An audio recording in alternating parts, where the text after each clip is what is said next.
আপনি কি জানেন চীনে লক্ষ লক্ষ ব্যাম্বু র্যাট বা বাঁশ ইঁদুর খামারে চাষ করা হয়? আজকের ভিডিওতে আমরা দেখব কিভাবে চলে এই অদ্ভুত ফার্মিং, কিভাবে প্রসেস হয় এদের মাংস, আর আধুনিক খামার প্রযুক্তি কেমন। ব্যাম্বু র্যাট মূলত দক্ষিণ চীন ও দক্ষিণ পূর্ব এশিয়ার বন ও বাঁশবাগানে পাওয়া যায়। এরা বাঁশ, কচি ডাল আর শিকড় খেয়ে বেঁচে থাকে। চীনে এদেরকে শুধু প্রকৃতিতে নয় বরং বাণিজ্যিকভাবে খামারে পালন করা হয়।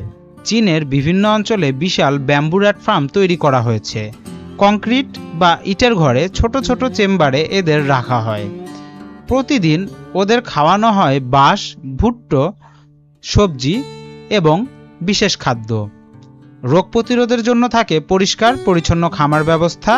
একটি মাদি ব্যাম্বু র্যাট বছরে 3 থেকে 5 বার বাচ্চা দেয়, তাই খুব দ্রুত সংখ্যায় বেড়ে যায়।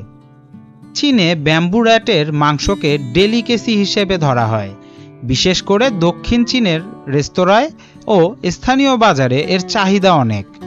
খামার থেকে ইঁদুরগুলো সংগ্রহ করে নিয়ে যাওয়া হয় প্রসেসিং ইউনিটে, যেখানে পরিষ্কার, কাটিং এবং প্যাকেজিংয়ের মাধ্যমে বাজারজাত করা হয়।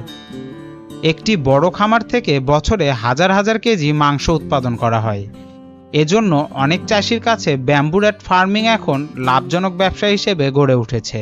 চীনে বাঁশ ইঁদুর চাষ ও প্রসেসিং একটি বিশেষ কৃষি উদ্যোগে পরিণত হয়েছে। আপনার কাছে কি এই ফার্মিং পদ্ধতি নতুন মনে হলো? জানাতে ভুলবেন না কমেন্টে।